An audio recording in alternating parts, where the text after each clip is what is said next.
Jai Shri Krishna, guys. Welcome to the channel. My name is Gautam Khandelwal and you are watching Heston Finance. तो आज अपन करने वाले हैं एक detail analysis एक बैंक का, जो कि मेरा पर्सनल फेवरेट है और उसके फंडामेंटल्स और टेक्निकल सब एकदम प्रॉपर लेवल पे है, जहाँ की अभी से उसमें ग्रोथ का प्रोस्पेक्ट दिखा रहा है। वो पहले से मैं उसमें इन्वेस्टेड हूँ और मैं अभी भी आपको बोल सकता हूँ कि यहाँ से भी वो जाने का पोटेंशियल रखता है उसके ऑल टाइम हाई तक वापिस। और उस बैंक का नाम है पंजाब नेशनल बैंक, जो कि वो लास्ट 3-4 डेज से कंटिन्यूसली एक रैली दिखा रहा है। उसने अब तक 15% का रैली तो दे ही दिया है। आगे भी मैं भी उसमें एक्सपेक्ट कर रहा हूँ कि वो ऑल टाइम हाई तक पहुंचेगा, बट जल्दी नहीं पहुंचेगा। स्लोली एंड स्टडीली अपना जिगजैग पैटर्न में जैसा मूवमेंट होता है वैसा ही होने वाला है। बट उसके पोटेंशियल इतना है कि वो जल्द ही उसका ऑल टाइम हाई टच करेगा। उसका रीजन है, मैं आपको एक एक करके सब बताता हूँ।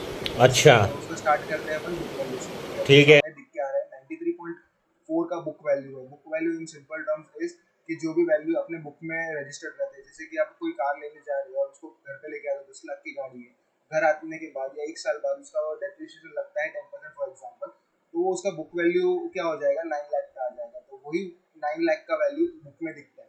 तो वो चीज़ अगर आपको कोई बोले कि मैं आपको 8 लाख में देने के लिए रेडी हूँ, तो आपको वो लगेगा सस्ती चीज़ है, सस्ते में मिल रही है, जबकि उसका वैल्यू होना चाहिए 9 लाख के आसपास।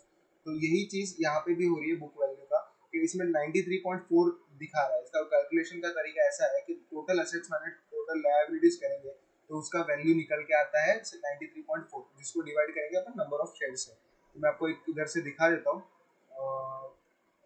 बैलेंस शीट में जाके, जो टोटल असेट्स और टोटल लायबिलिटीज, इसमें से अपने को बाहर वाले को देने का लायबिलिटीज ये देंगे, तो बोरोइंग्स एंड अदर लायबिलिटीज अगर पे ऑफ कर देंगे और इतना टोटल ये जो वैल्यू है उसमें से माइनस करेंगे एंड डिवाइड बाय 1101, जो कि इसके number of shares available in the market है ये वाले, उससे डिवाइड करेंगे तो आपको झट से 93.4 वैल्यू आ जाएगा। आप कैसे करके देख लीजिएगा। ठीक है, अपन आगे चलते हैं कि यहाँ पे देखिए और एक चीज़ इसका प्लस पॉइंट है, प्रमोटर्स होल्डिंग।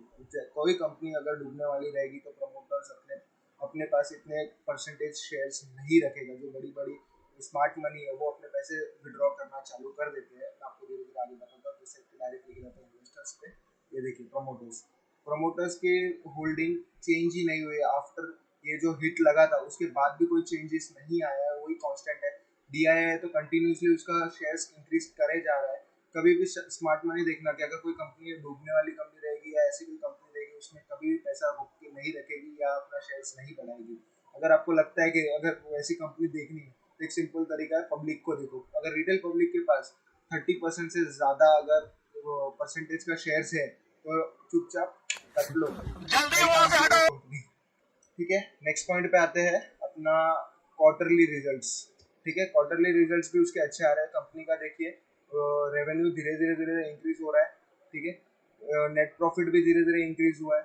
जैसे कि आफ्टर ये जो मेजर हिट आने के बाद भी जो कंपनी ने रिकवर किया है, जो 14,000 करोड़ जो नीरव मोदी ने लगाया था, ये देखिए आपने अभी सर्च करके रखा हुआ है, Nirav Modi cheated Punjab national bank of 14,000 crore. 14,000 crore के हिट के बाद जो कंपनी पे जो असर आया है, उसके बाद भी कंपनी रिकवर करके प्रॉफिट में क्लोज कर रही है, that is a big thing. ठीक है, और कंपनी ने अपना रिजल्ट्स दिखाते दिखाते उसने अपने प्रॉफिट दिखाने के बाद भी एनपीएस को कम किया है। जैसे कि 5.39% था, वो कम करते करते 1.98% पे एनपीए लेके आया है। एनपीए कैसे रिकवर होता है, नॉन परफॉर्मिंग एसेट्स। वो ऐसे चीज है कि जो असेट्स में मतलब जो असेट में रहता है, जो अपने को आने वाला है डेटर्स की वजह से जो पैसा आने वाला है, वो पैसा अपन असेट्स में लिख तो देते हैं, बट वो पैसा नहीं आने की वजह से वो बैड डेट बन जाते हैं। और बैड डेट बनने की वजह से उनको जब राइट ऑफ करते हैं तो अपने प्रॉफिट में से राइट ऑफ करना रहता है। तो कंपनी क्या कर रही है, साथ में साथ प्रॉफिट तो दिखा रही है, साथ में वो प्रॉफिट का कुछ हिस्सा उसमें से निकाल के जो ऑलरेडी जो बैड डेट बन गई एनपीए जो बने हैं उनको राइट ऑफ कर रही है। मतलब कंपनी धीरे धीरे अपने जो बैड डेट्स है उसको अपने बुक में से निकाल रही है और वो प्रॉफिट उसके बाद भी दिखा रही है। जब एक बार ये जीरो पे आ गया, उसके बाद वो कंपनी के पास प्रॉफिट जो इसमें से इसमें डाल रही थी वो डालने की जरूरत ना पड़ते हुए प्रॉफिट के जो परसेंटेज है वो बढ़ते जाएंगे और प्रॉफिट की वैल्यू भी बढ़ती जाएगी और ओवरऑल कंपनी में ग्रोथ दिखना स्टार्ट होगा। और कंपनी में एक और चीज़ है जो कि मैं आपको कंपैरिजन के लिए मैं जो बोल रहा था, वो मैं आपको बैलेंस शीट में जाके दिखाता हूँ। ये देखिए, इसके रिजर्व्स ने ईयर ऑन ईयर इंक्रीज होते हुए दिख रहे हैं। और दूसरी चीज़ ये देखिए, बोरोइंग। बोरोइंग जो अपना 4,16,000 के आसपास था, वो उसने बोरोइंग मतलब बोरोइंग क्या दिखाता है कि कंपनी जो बैंक है उनका मेन काम क्या रहता है, लैंडिंग का। लैंडिंग एंड रिसीविंग का इंटरेस्ट का उन लोग को जो पैसा आता है वो उसमें उन लोग पैसा कमाते हैं, दूसरी चीज सर्विसेज में पैसा कमाते हैं। तो बोरोइंग क्या डिफाइन करता है कि बैंक के पास कितनी कैपेसिटी है लोगों को लोन देने की। तो वो उसके इतना सब कुछ होने के बाद भी अभी उनका जो इंक्रीज हुआ है बोरोइंग और लैंडिंग कैपेसिटी जो इंक्रीज हुआ है वो 30,32,000 के आसपास, 32,500 के आसपास। तो सोचिए कि अभी यही चीज मैं आपको HDFC बैंक, तो लार्जेस्ट बैंक ऑफ इंडिया, उसका मैं आपको दिखाता हूँ बैलेंस शीट, जिसमें कि बोरोइंग आपको समझ में आएगी। ये देखिए 20,90,000, फर्क ज्यादा है, 7 लाख करोड़ का फर्क है, बट कंपनी का वैल्यूएशन के हिसाब से और उसके कंपनी के वैल्यूएशन के हिसाब से उनकी कैपेसिटी में बहुत फर्क मालूम पड़ में आ रहा है। ये देखिए इनका इसका वैल्यू देखिए 1643 पे है, और ये देखिए इसका बुक वैल्यू 502 के आसपास ये ट्रेड कर रहा है। सो इसके बाद अभी ये चीज देखने के बाद अपने को ये मालूम पड़ रहा है कि कंपनी के पास ताकत है, उनको उसके पास अच्छे डायरेक्टर्स एंड CEO जो कि कंपनी को रन कर रहे हैं और लेके जाने की उन लोग की कैपेसिटी है after getting hit by the major scam by Nirav Modi. और उसके बाद भी ये धीरे धीरे उन लोग इंक्रीज कर रहे हैं। और एक चीज मैं आपको दिखा देता हूँ, टेक्निकल लेवल्स पे जाके दिखाता हूँ प्रॉफिट एंड लॉस के बाद। ये देखिए यहाँ से और टेक्निकल पे मैं आपको कंपेयर करवा देता हूँ। ये देखिए ये क्या था, अभी का आप प्रॉफिट देख लीजिए, तो ये देखिए ये जो प्रॉफिट आ रहा है 2,500 के आसपास प्रॉफिट आ रहा है, ठीक है। वही प्रॉफिट के आसपास कंपनी कब थी, 2015 के आसपास, मतलब ओवरऑल उसके 500 करोड़ आगे थी, बट उसके वैल्यूएशन में थोड़ा बहुत फर्क आना चाहिए। ये हिसाब से अपन जाके इस पर चार्ट पे देखते हैं कि 2015 में इसका प्राइस क्या था। 15 12 आ गए, 14, ये देखिए प्राइस कहाँ पे ट्रेड कर रहा था, प्राइस यहाँ पे ट्रेड कर रहा था 180 के आजू बाजू। प्रॉफिट, कंपनी का रेवेन्यू इंक्रीज हो चुका है, ये देखिए रेवेन्यू इंक्रीज हो गया है, ठीक है। नेट प्रॉफिट भी जो पहले था वो लॉस हिट करने के बाद भी जो मेजर झटका लगा इनको, उसके बाद भी वापस रिकवर करके वही लेवल के आसपास पहुंच चुके हैं, फिर भी उसका प्राइस नहीं बढ़ा है। मतलब इसका मतलब ये था कि इतने टाइम से जो अभी प्राइस चल रहा था ये होने के बाद, उसके बाद कभी ऊपर आया ही नहीं कंपनी के ऊपर। मतलब जो स्मार्ट मनी थी वो तो धीरे धीरे अपना अक्यूमुलेशन चालू रखा ही था। अभी धीरे धीरे जिसने जैसे सबके नजर में आना चालू हुआ है और कंपनी ने मतलब जिनका जो अक्यूमुलेशन था बड़े बड़े ऑपरेटर्स का, वो उन्होंने अपना कर लिया और अभी उनका गेम रन चालू हो चुका है। वो आपको मैं दिखाता हूँ उसका वजह, मैं क्यों ये रीजन बोल रहा था। ये आपको वीकली में लेके गया, ये देखिए जरा ये नीचे नजर डालिएगा, तो दिख रहा है, ये देखिए यहाँ पे वॉल्यूम देखिए, जब से कंपनी आई है तब से लेके अब तक का सबसे हाईएस्ट वॉल्यूम स्पाइक। ये वॉल्यूम स्पाइक लाना रिटेल पब्लिक के बस की बात नहीं है, ये सिर्फ स्मार्ट मनी और बड़ा पैसा ही ला सकती है। और बड़े पैसे वाले कभी लॉस में बुक नहीं करते, ना कभी ऐसे छोटे टारगेट रख के निकल जाते हैं। उनका टारगेट भी बड़ा रहता है और उनके जो इन्वेस्ट करने का तरीका है वो भी अलग रहता है। जो बोलते हैं ना कि ये एक तरीका है जानने का कि ऑपरेटर्स की फुटप्रिंट, ये देखो ये बड़े पैसे का फुटप्रिंट है, ठीक है। ये एक तरीका है जिसमें कि आपको अभी से अगर देखा जाए कि अभी जो वैल्यू है और उसका मैंने बुक वैल्यू के हिसाब से अपन कंपेयर करें तो अभी भी उसका पोटेंशियल गेन कितना है, 27.49। अभी भी इतना परसेंटेज गेन आ सकता है सिर्फ बुक वैल्यू के हिसाब से। और वही चीज मैं अगर आपको और एक चीज कंपेयर करके इसका वैल्यूएशन निकाल के दिखाऊं, तो अपन जाएंगे क्वार्टर्स पे। क्वार्टर्स पे जो नेट प्रॉफिट आ रहा है, नेट प्रॉफिट देख लीजिए आप, ये जून का जो लास्ट क्वार्टर का प्रॉफिट आया है 1255, ठीक है। अब कंपेयर करते हैं HDFC बैंक के क्वार्टर से। आ जाओ भाई क्वार्टर्स पे, नेट प्रॉफिट कितना है 11952, ठीक है। ये इतना 12,000 करोड़ पकड़ते हैं अपन, ठीक है।